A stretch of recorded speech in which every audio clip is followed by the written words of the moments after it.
Hello friends, welcome to पहल academy. पहल academy की तरफ से जो डेली प्रैक्टिस क्वेश्चंस की जो सीरीज स्टार्ट कर रखी थी, उसका आज हम नया वीडियो लेके आए हैं। आज हम इंडियन पॉलिटी के जो आरएस 2018 और 2016 में जो क्वेश्चंस आए हुए हैं उनको एक एक करके डिस्कस करेंगे और कैसे इन क्वेश्चंस को एनालाइज करके हम आगे अपनी तैयारी को कंटिन्यू करना है वो हम देखेंगे। तो चलिए पहला क्वेश्चन देखते हैं। पहला क्वेश्चन है 2018 में आया हुआ, भारतीय संविधान सभा के संबंध में निम्नांकित में से कौन से कथन सही है। पहला अपन को यही है, कौन से कथन सही है ये चेक करना है। ठीक है, तो एक एक करके पढ़ो। यह वयस्क मताधिकार पर आधारित नहीं थी। दूसरा है, यह प्रत्यक्ष निर्वाचन का परिणाम थी। तीसरा, यह बहुदलीय संरचना नहीं थी। यह कई समितियों के माध्यम से कार्यरत थी। ऑप्शंस पहला या दूसरा, पहला या चौथा, पहला और दूसरा, या फिर बी और सी, या फिर ए बी सी डी, कौन से इसमें से सही है, कथन सही है। पहले तो यहाँ चेक करना है, कई बार यहाँ भी गलती कर देते हैं कि सही है या सही नहीं है। तो इसमें से कौन से ऑप्शन सही है। पहला ऑप्शन सही है कि वयस्क मताधिकार पर यह आधारित नहीं थी। दूसरा कौन सा सही है इसके अंदर, कि ये कई समितियों के माध्यम से कार्यरत थी। कमिटीज, समितियां जो जिसके ऊपर 2021 में भी क्वेश्चन आया था। 2021 आरएस के अंदर जो समितियां थी, कमिटीज थी, कौन कौन सी कमेटी के कौन कौन अध्यक्ष थे, तो उसके ऊपर भी क्वेश्चन आया हुआ है। तो ये थी। प्रत्यक्ष निर्वाचन का परिणाम नहीं था, इसमें इनडायरेक्ट इलेक्शंस हुए थे। इनडायरेक्ट इलेक्शंस हुए थे। बहुदलीय संरचना भी नहीं थी, मल्टी पार्टी बॉडी नहीं थी। तो इसमें से कौन कौन से सही है, ए सही है और डी सही है। एडल्ट फ्रेंचाइज पे बेस्ड नहीं थी और ये सेवरल कमिटीज के थ्रू वर्क किया था। अब भारतीय संविधान सभा के बारे में कुछ एक्स्ट्रा जो चीजें हैं वो देख लेते हैं। कई बार एग्जाम में इनसे भी क्वेश्चन पूछते हैं और क्वेश्चन पूछे भी गए हैं प्रीवियस ईयर्स में। जैसे 1934 में एम.एन. रॉय ने इसको पहली बार प्रपोज किया था, ये क्वेश्चन भी पूछा हुआ है। उसके बाद ब्रिटिश ने अगस्त ऑफर 1940 के अंदर इसको एक्सेप्ट किया था और कैबिनेट मिशन प्लान के तहत 1946 में किस पे, कैबिनेट मिशन प्लान, ये क्वेश्चन भी पूछा हुआ है। कैबिनेट मिशन प्लान के तहत 1946 में इलेक्शन भी हुए थे इसके अंदर। फिर कैबिनेट कमेटी है वो पहली, जो संविधान सभा पहली बार 1946 9 दिसंबर 1946 को मिली थी। उसके बाद 13 दिसंबर को जवाहरलाल नेहरू ने ऑब्जेक्टिव रेजोल्यूशन पास किया। ऑब्जेक्टिव रेजोल्यूशन जो बाद में जाके अभी जो हमारा प्रियम्बल है उसका बेसिस बना, प्रियम्बल का बेसिस, जिसको एक्सेप्ट किया था 22 जनवरी 1947। तो क्वेश्चन पहला तो यही कि 9 दिसंबर 1946 को बनी पहली बार मीट हुई थी। ये भी पूछते हैं कि कब पहली बार मीट हुई। उसके बाद ऑब्जेक्टिव रेजोल्यूशन क्या है, या फिर प्रियम्बल किसके ऊपर बेसिस है, तो ऑब्जेक्टिव रेजोल्यूशन, इसको कब एक्सेप्ट किया गया, 22 जनवरी 1947 को। टाइम कितना लिया संविधान को बनाने में कमेटी सभा ने, 2 साल 11 महीने 17 दिन। कितने सेशन हुए इसके, ये क्वेश्चन भी पूछा हुआ है। तो 11 सेशन हुए टोटल। इसका पहला टेम्परेरी चेयरमैन कौन था, डॉक्टर सच्चिदानंद सिन्हा। उसके बाद प्रेसिडेंट कौन बना इसका पहला, doctor Rajendra Prasad. Vice president कौन थे, एच.सी. मुखर्जी। और कॉन्स्टिट्यूशनल एडवाइजर कौन थे, बी.एन. राव। तो ये क्वेश्चन जो फैक्चुअल है सीधे सीधे ये क्वेश्चन भी पूछे जाते हैं एग्जाम के अंदर। तो ये सारी चीजें आपके टिप्स पे होनी चाहिए, सीधे फैक्चुअल क्वेश्चन इनके ऊपर पूछे जाते हैं। चलिए नेक्स्ट क्वेश्चन देखते हैं। नेक्स्ट क्वेश्चन पढ़िए। भारत के उच्चतम न्यायालय के न्यायाधीश की आयु ऐसे प्राधिकारी द्वारा या ऐसी रीति से अवधारित की जाएगी जिसका संसद विधि द्वारा उपबंध करे अंतर स्थापित किया गया। इसको एक बार इंग्लिश में पढ़ लेते हैं। द एज ऑफ जज of supreme court of India shall be determined by such authority and in such manner as parliament may by law provide. ये कौन से संविधान संशोधन के तहत इंसर्ट किया गया था। ठीक है, पहला ऑप्शन है 15वें के द्वारा, दूसरा 16वें के द्वारा, तीसरा 17वें के द्वारा और चौथा 18वें के द्वारा। तो इसमें कौन से के द्वारा किया गया था, ये आप बताओ। एक मिनट, हाँ, तो इसका सही आंसर क्या है, 15वें संविधान संशोधन के तहत। कौन से संविधान संशोधन के तहत, 15वें संविधान संशोधन, ये इसका सही जवाब है। 16वें संविधान के संशोधन के अंदर क्या हुआ था, जो आर्टिकल 19 है, freedom of speech and expression है, उसके अंदर जो रिस्ट्रिक्शंस लगी हुई हैं उनको सही ठहराया गया था। एक ये उससे रिलेटेड है। आर्टिकल 17 है और आर्टिकल 18 है, ये आपका होमवर्क है, ये आप चेक कीजिएगा घर पे जाके। नेक्स्ट क्वेश्चन, मूल अधिकारों से संबंधित निम्नांकित निर्णयों को सही कालानुक्रम चुनिए कि कौन सा पहले हुआ था, कौन सा बाद में, कौन सा पहले, कौन सा, क्रोनोलॉजिकल ऑर्डर के अंदर इनको सही करना है। तो पहला देखिए, गोलकनाथ बनाम पंजाब राज्य, केशवानंद भारती बनाम केरल राज्य, मिनर्वा मिल्स बनाम भारत संघ, ए के गोपालन बनाम मद्रास राज्य। ये चारों ही फंडामेंटल राइट्स और डीपीएसपी के अंदर कौन प्रमुख रहेगा, कौन नीचे रहेगा, कौन हेड रहेगा, तो उनसे रिलेटेड है, फंडामेंटल राइट और डीपीएसपी से। तो गोलकनाथ है, ये 1967 में हुआ था, केशवानंद भारती 1973 के अंदर, मिनर्वा मिल्स 1980 में और ए के गोपालन है 1950 में। केशवानंद भारती एक चीज और के लिए फेमस है, इससे जो बेसिक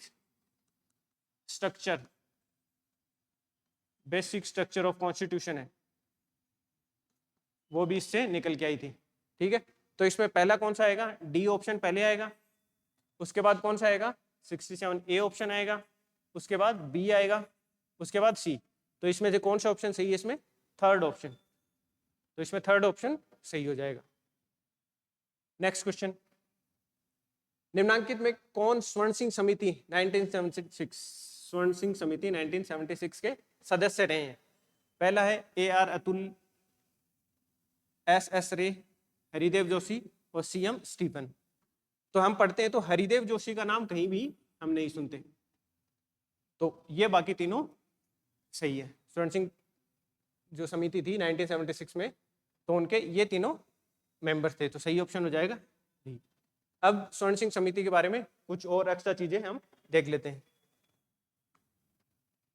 स्वर्ण सिंह समिति है वो फंडामेंटल ड्यूटी से रिलेटेड है, 1976 में बनी थी, उसके बेसिस पे 42वां संविधान संशोधन हुआ था और 11 फंडामेंटल ड्यूटीज टोटल जो आज हैं उसमें से 10 42वें संविधान संशोधन से जोड़ी गई थी। आर्टिकल 51A के अंदर पार्ट 4A के अंदर फंडामेंटल ड्यूटीज लिखी थे। ये कहाँ से ली गई थी फंडामेंटल ड्यूटीज, रशिया से। तो एक एक चीज के ऊपर क्वेश्चन बनता है, फंडामेंटल ड्यूटीज कहाँ से ली गई थी, रशिया से। कौन सा आर्टिकल है, आर्टिकल 51A, कौन से पार्ट में, पार्ट 4A, और कौन से संविधान संशोधन से। ओरिजिनली फंडामेंटल ड्यूटीज नहीं थी, 42वें संविधान संशोधन से ये 10 फंडामेंटल ड्यूटीज है वो जोड़ी गई थी। 11वीं जो फंडामेंटल ड्यूटी है वो 86 कॉन्स्टिट्यूशनल अमेंडमेंट 2002 जो एजुकेशन से रिलेटेड थी, लास्ट की जो के नंबर की जो ड्यूटी थी ना एजुकेशन से, तो वो 86 कॉन्स्टिट्यूशन अमेंडमेंट 2002 से। 86वें कॉन्स्टिट्यूशन अमेंडमेंट से 3 चीजें जोड़ी गई थी, एक तो 11th फंडामेंटल ड्यूटी, एक आर्टिकल 21A एजुकेशन से रिलेटेड, और एक आर्टिकल 45 जो डीपीएसपी के अंदर है 45 एजुकेशन से रिलेटेड। ये तीनों चीज 86वें संविधान संशोधन 2002 से जोड़ी गई थी। तो ये क्वेश्चन भी आ सकता है एग्जाम के अंदर और पहले भी आया हुआ है, तो ये भी आप देख लीजिएगा।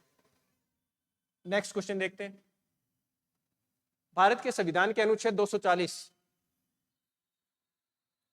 के अंतर्गत कुछ संघ राज्य क्षेत्रों के लिए, यूनियन टेरिटरीज के लिए विनियम बनाने की राष्ट्रपति की शक्ति के संदर्भ में निम्नलिखित में से कौन सा युग सुमेलित नहीं है।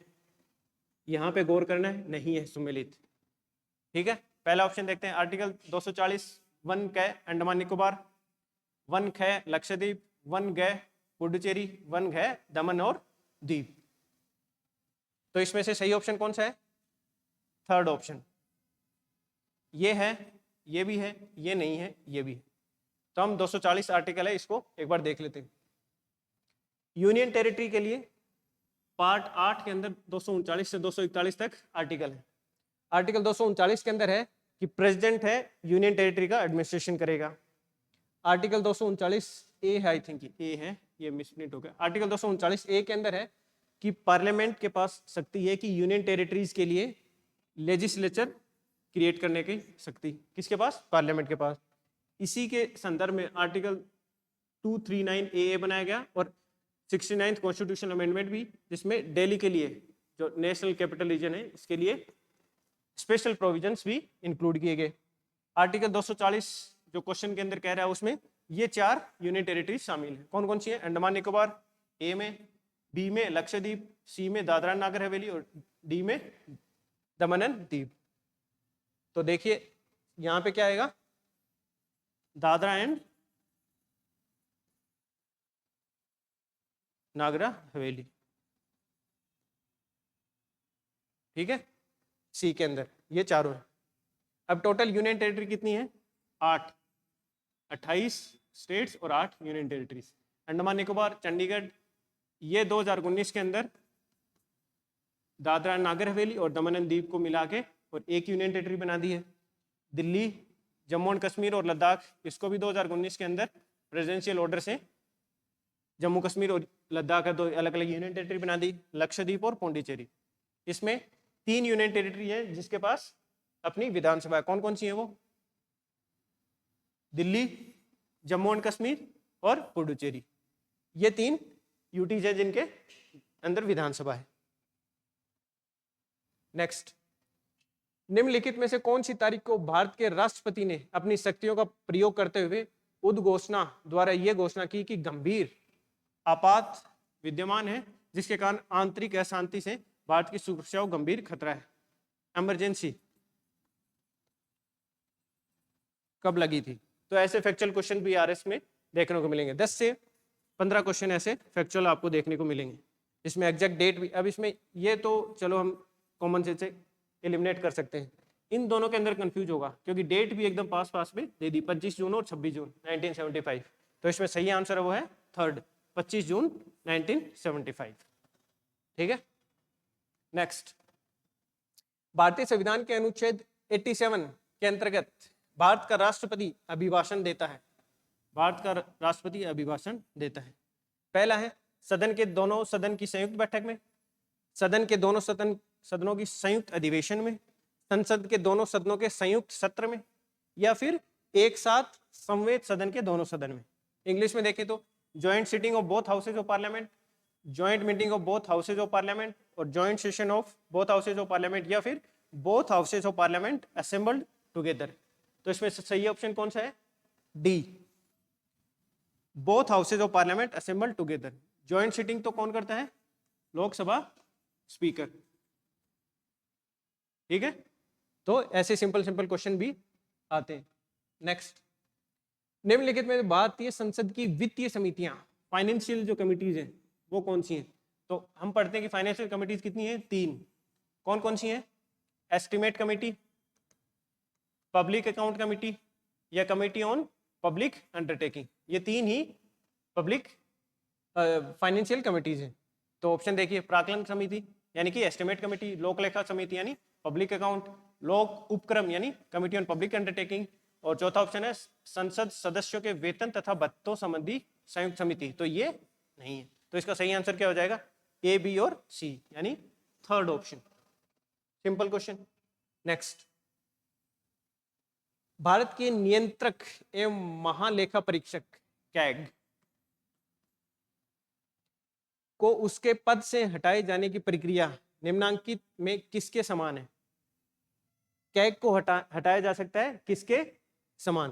पहला ऑप्शन लोकसभा अध्यक्ष, भारत का महान्यायवादी, उच्चतम न्यायालय का न्यायाधीश, या फिर संघ लोक सेवा का आयोग का अध्यक्ष। तो इसमें सही ऑप्शन कौन सा है? उच्चतम न्यायालय का न्यायाधीश। कैग है, उसको उच्चतम न्यायालय का जो जज होता है, जज ऑफ सुप्रीम कोर्ट, उसके तरह हटाया जा सकता है। अब कैग के बारे में 2-3 चीजें हम देख लेते हैं। इस कैग का उल्लेख संविधान के आर्टिकल 148 से लेके 151 तक है, ठीक है। और इसकी जो टेन्यूर होता है वो 6 साल या फिर 65 वर्ष की उम्र, ठीक है। और प्रेसिडेंट के द्वारा इसको हटाया जा सकता है, प्रेसिडेंट के द्वारा। और किन शर्तों पे हटाया जा सकता है? उच्चतम न्यायालय के न्यायाधीश को जैसे हटाएंगे वैसे ही। और कौन सी कंडीशन? पहला प्रूव्ड मिसबिहेवियर या फिर इनकैपेसिटी।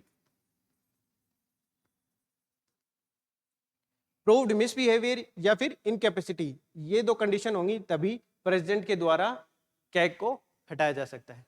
तो ये 4-5 एक्स्ट्रा चीजें हैं, और कुछ एक्स्ट्रा चीजें आपका होमवर्क है, आप घर पे जाके कैग के क्या क्या फंक्शंस हैं इनके बारे में पढ़ना। नेक्स्ट क्वेश्चन, केंद्रीय सतर्कता आयोग की स्थापना किसकी अनुशंसा पर की गई?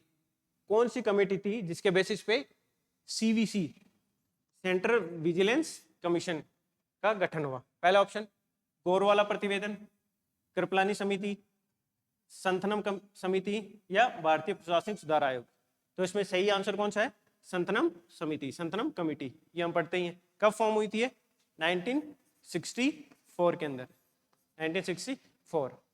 सीवीसी के बारे में 2-4 चीजें और देखें तो इसका टेन्योर कितना है? 4 या 65, 4 साल या फिर 65 वर्ष की उम्र। कितने मेंबर होते हैं इसमें? 1+2, एक मैन होता है कमिश्नर और 2 एक्स्ट्रा होते हैं। इनका सीबीसी का जो चयन करती है वो 3 मेंबर कमेटी होती है, 3 सदस्य समिति होती है। कौन कौन होते हैं उसमें शामिल? प्राइम मिनिस्टर, होम मिनिस्टर,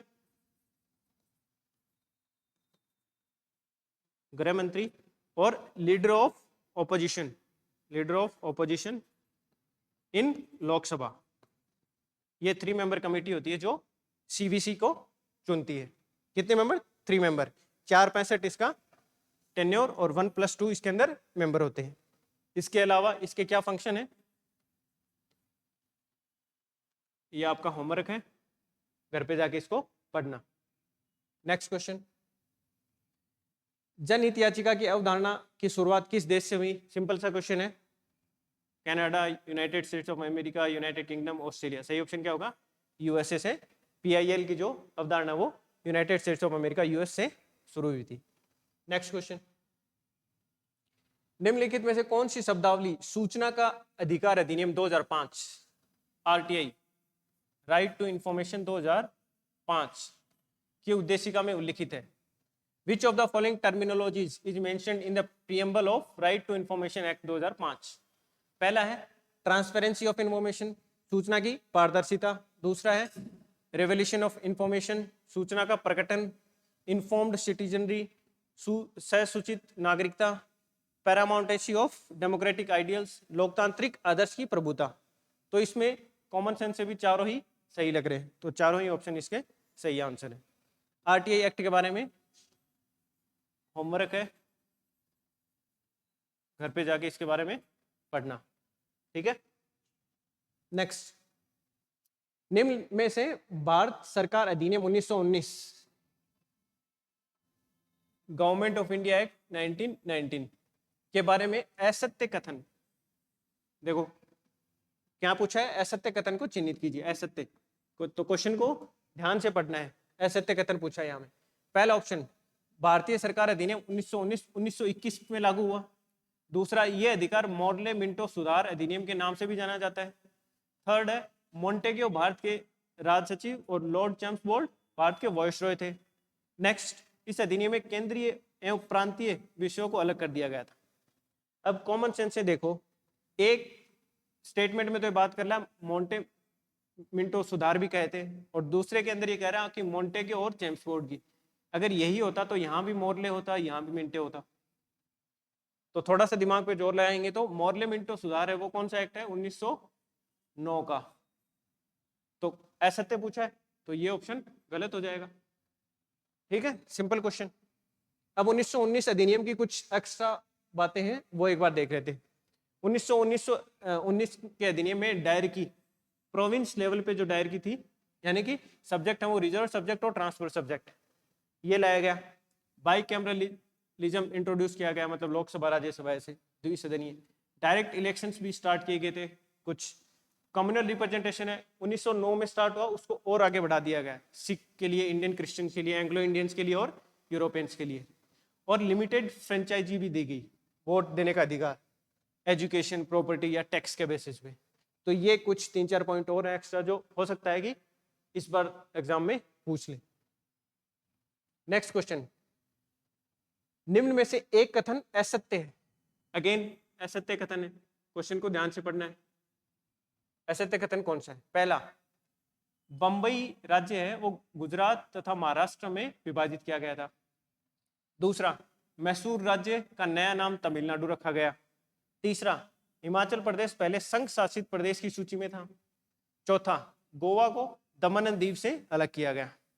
तो इसमें से सही कौन सा है, असत्य कौन सा है, गलत कौन सा है?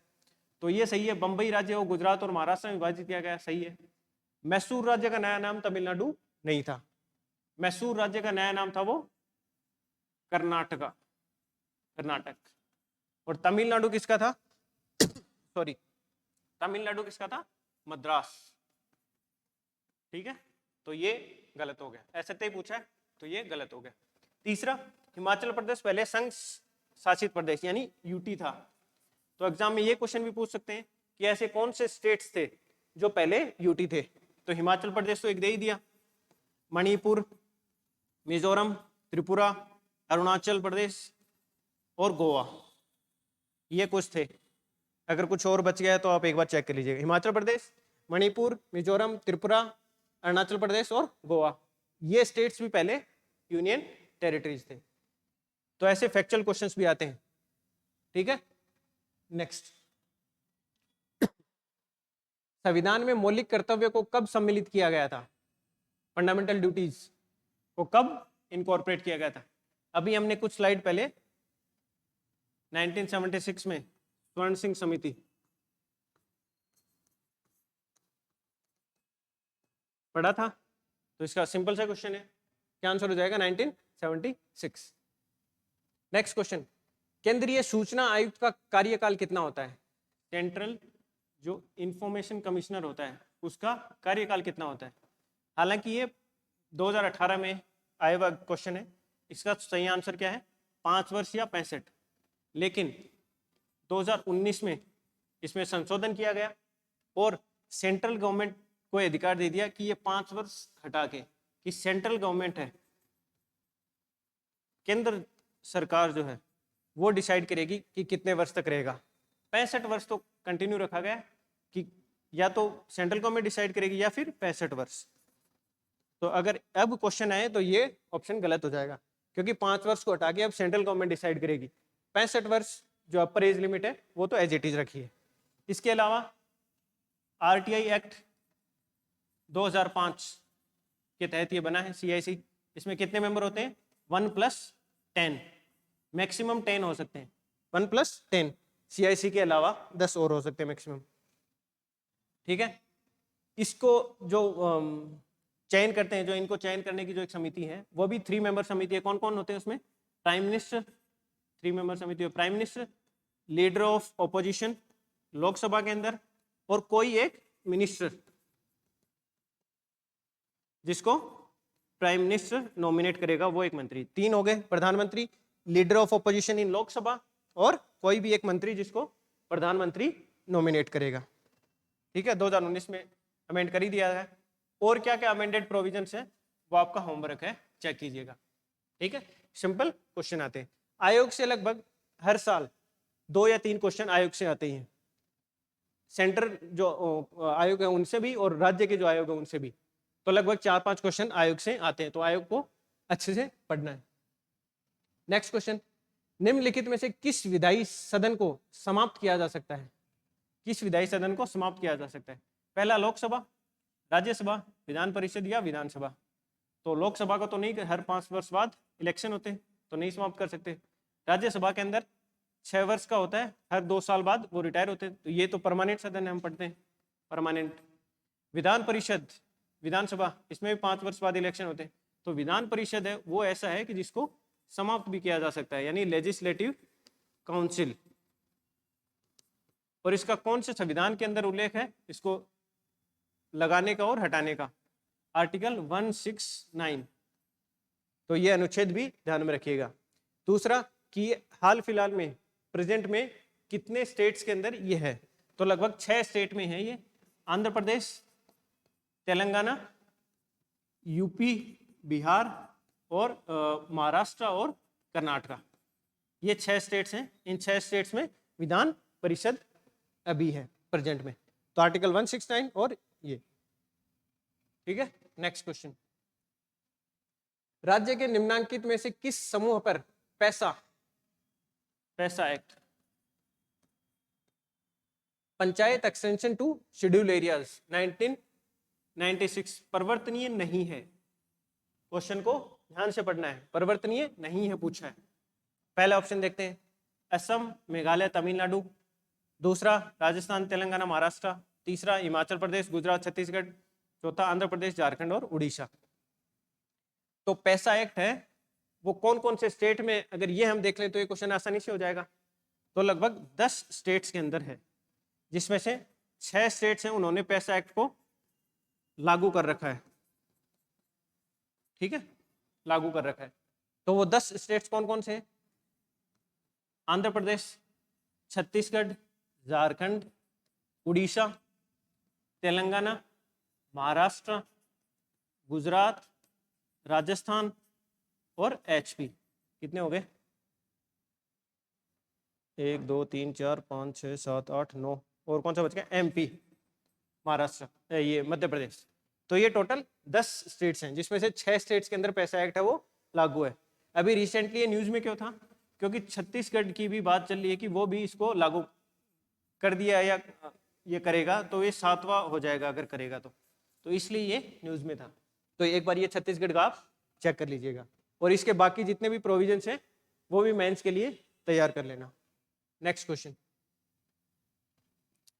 निम्नलिखित राज्यों या संघ शासित प्रदेशों के समूह में किसकी लोकसभा में केवल एक ही सीट है?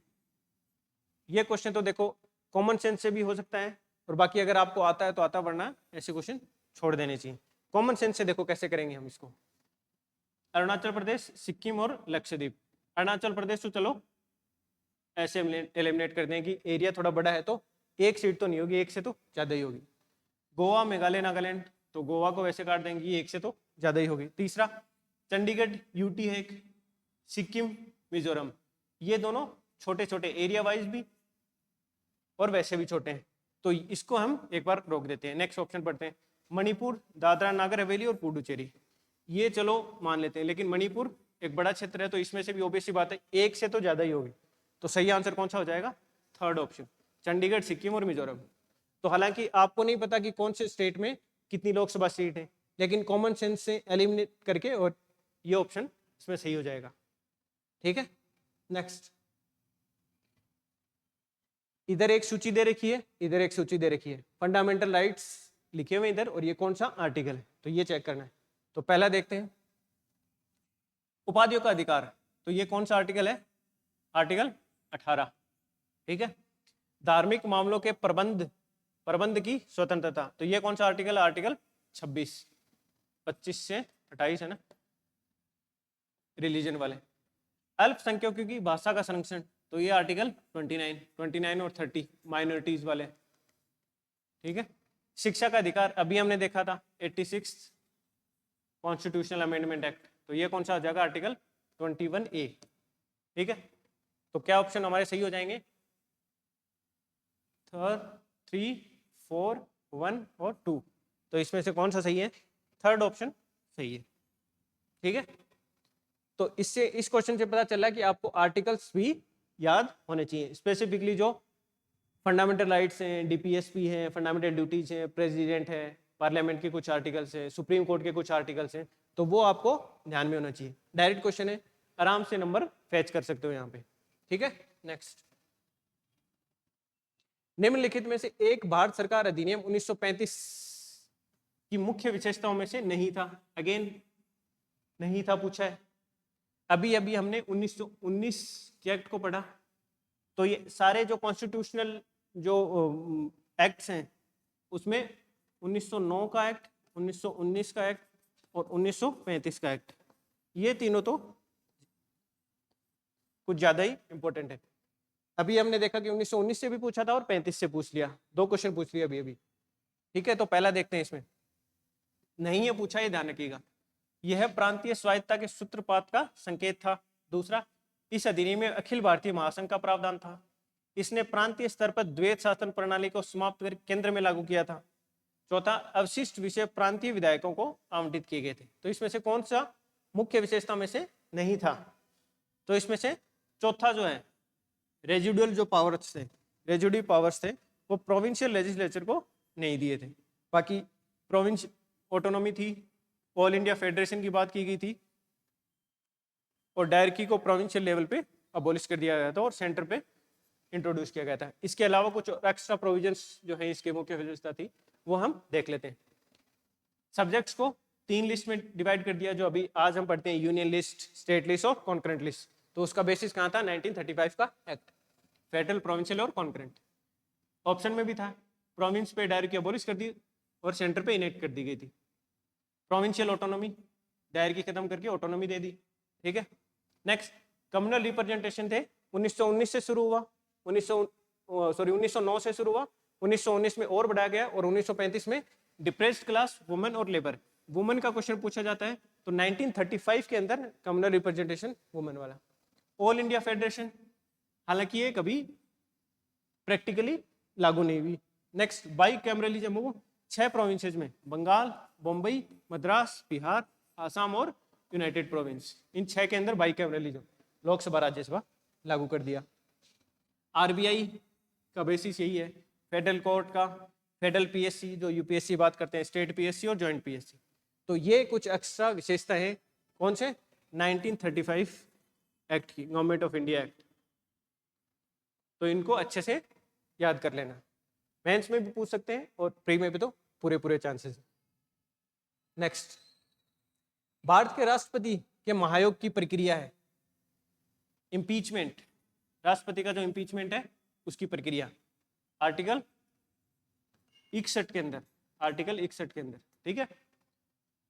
न्यायिक प्रक्रिया है, अर्ध न्यायिक प्रक्रिया है, विधायी प्रक्रिया है या कार्यपालिका प्रक्रिया है? तो न्यायिक प्रक्रिया नहीं है, विधायिक भी नहीं है, कार्यपालिका, क्वासी जुडिशियल प्रोसेस, ठीक है। राष्ट्रपति को हटाने का आर्टिकल 61 में है और सिर्फ violation of constitution, violation of संविधान,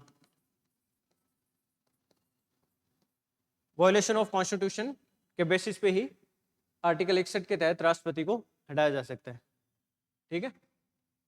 अब इम्पीचमेंट का जो पूरा प्रोसीजर है उसको आप 5 नंबर में, 5 नंबर के क्वेश्चंस के लिए तैयार किए गया, तैयार करना घर पे जाके और इसको लिखना, procedure for impeachment of president, ठीक है। आर्टिकल से शुरू करके ये एक कंडीशन बता के और उसके बाद पूरा प्रोसीजर 3-4 लाइन में पूरा प्रोसीजर स्टेप बाय स्टेप, ठीक है। नेक्स्ट, चलिए हो गए। तो ये हमारे पॉलिटी के 2018 के और 16 के कुछ क्वेश्चन थे इंडियन पॉलिटी के। अगले सेशन में हम और पॉलिटी के क्वेश्चन लेके आएंगे 21 के या इससे पहले 15 में, 13 में जो भी एग्जाम हुए थे। तो आपने देखा कि कैसे इजी क्वेश्चन हैं, हम आराम से इन क्वेश्चंस को कर सकते हैं। पैटर्न देख लिया हमने कि संविधान सभा से क्वेश्चन पूछते हैं, संविधान की जो मेकिंग है उसमें से क्वेश्चन पूछते हैं, फंडामेंटल राइट्स हैं, DPSP, duties, president, supreme court, high court, parliament और आयोग। आयोग से 2 या 3 क्वेश्चन इंडियन पॉलिटी में और 2 या 3 राजस्थान की पॉलिटी में, ठीक है।